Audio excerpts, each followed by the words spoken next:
Okay, get ready for some definitions.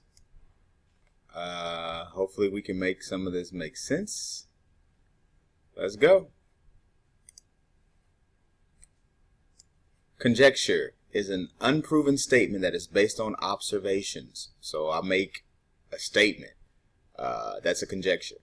Inductive reasoning is the process of finding a pattern for specific cases, then writing a conjecture for the general case. So I see something going on, and then I make up a statement based on what I see going on.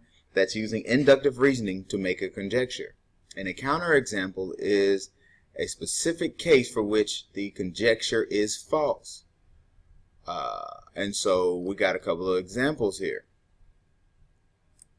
Oops, not that. This is what I wanted. Okay, describe how to sketch the fourth figure in the pattern. All right, so I'm using inductive reasoning. Figure 1, figure 2, they split that in half. Figure 3, they split it again. Figure 4, I mean, you see what's happening here. Even though the answers are already presented here, what I'm trying to do is get you to understand how to use inductive reasoning.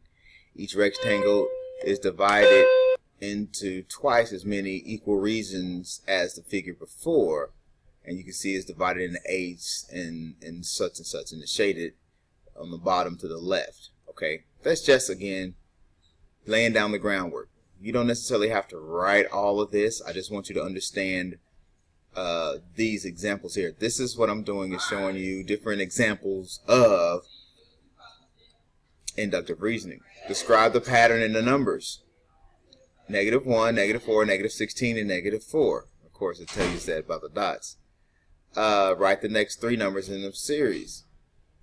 Notice that each number in the pattern is 4 times the previous number. So that's just something that you figure out by paying attention to the numbers. And so that's a way of using inductive reasoning. Now they want us to make a conjecture. Given 5 non-collinear, not on the same line, points, make a conjecture about the number of ways to connect to different pairs of points. Okay, notice what they give you here. 1 dot, no connections. 2 dots, 1 connection, and so on and so forth. Conjecture, you can connect 5 non-collinear points. Okay, that's the idea. Here's a couple more examples. Describe the pattern in these numbers and write the 3 next numbers in the pattern. The numbers are increasing by 1.5. What am I doing again? I'm just showing you examples of making inductive reasoning to find a conjecture. Alright, let's go down here to a counterexample. A student makes the following conjecture about the difference of 2 numbers. Find the counterexample to disprove the student's conjecture. A conjecture: the difference of any 2 numbers is always smaller than the larger number. And so here's an example to show that that's not true. So basically he's saying whenever you subtract 2, it's always smaller than the biggest number that you subtract.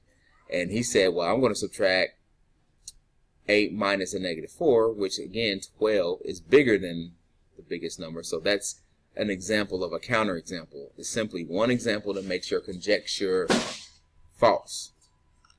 All right, and so that's just an introduction. Now, okay, so a conditional statement, if then, hypothesis, all these are words that we're about to go over that we have to know. This is where y'all saying that this is English. And so, here we go. Yes. These first few are all related.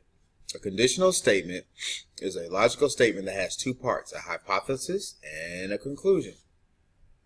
You write a conditional statement in what's called if-then form, a form of conditional statement in which the if part contains the hypothesis and the then part contains the conclusion.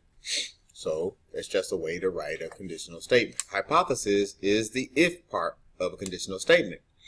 The conclusion is the then part of a conditional statement. So all these right here are all basically part of a conditional statement or type of a conditional statement. All right. Now, negation. The negation of a statement is the opposite of the original statement.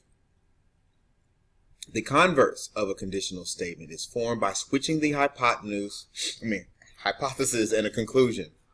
The inverse of a conditional statement is formed by negating both the hypothesis and conclusion.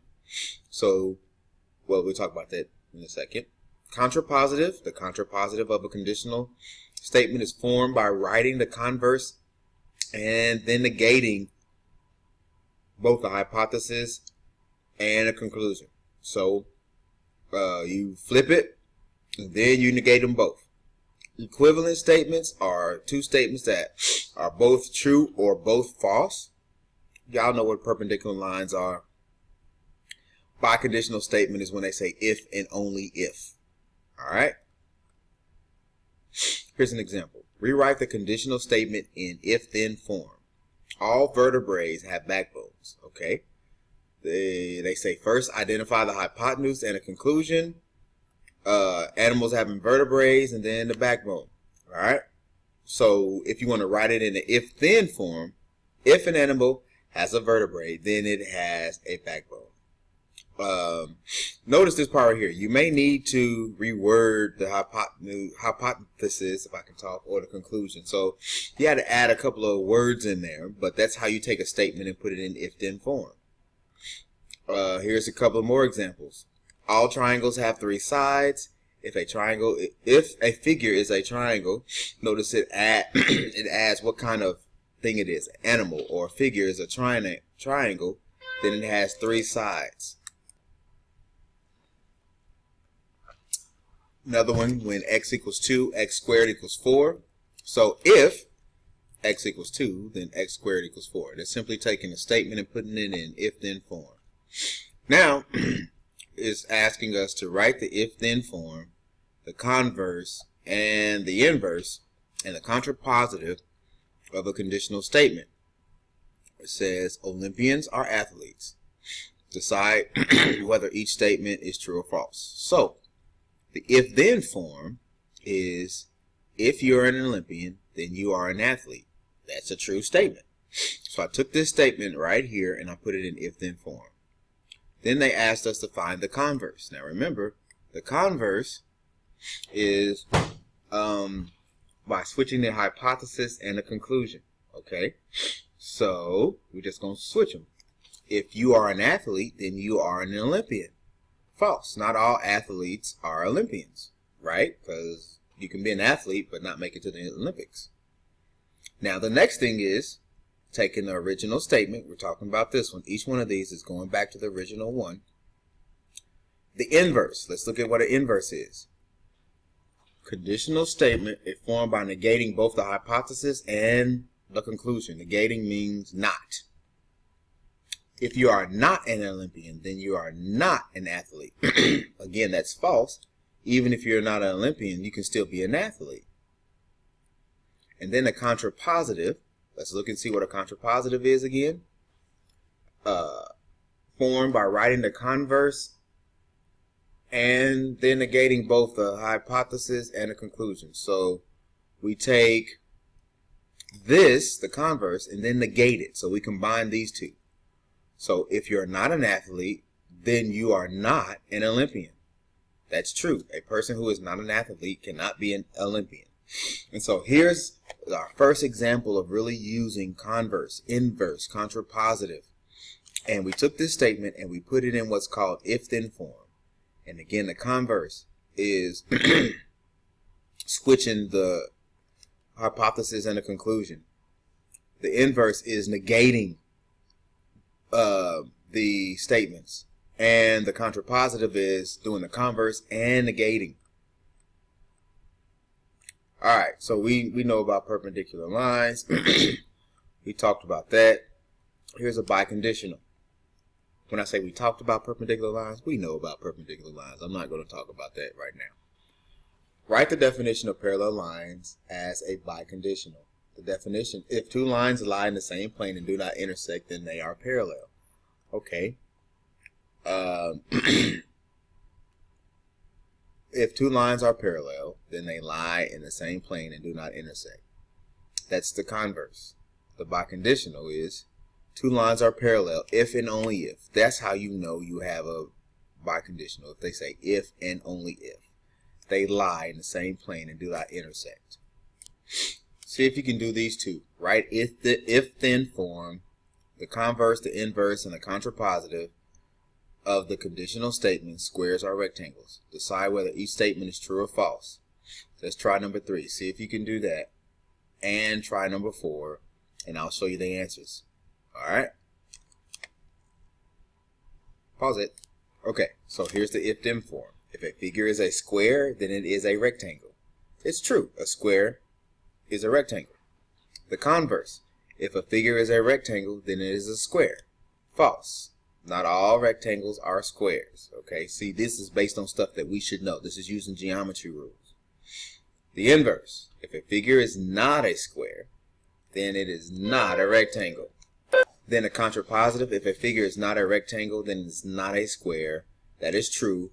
A figure that is not a rectangle cannot be a square. Hopefully you start to see the pattern of how to make these using the word not. Alright, here's the answer to number 4. Decide whether each statement about the diagram is true. This is using the perpendicular stuff from earlier. Alright, so if you got questions, let me know. We'll talk more about this in class. It's really important that you know the definitions, okay? The whole key is this stuff right here, is understanding these right here, negation, converse, inverse. These things here, those are what come up all the time. They'll ask you the contrapositive, they'll ask you the inverse and the converse and stuff like that. So that's what you need to know and how to make them. Bye.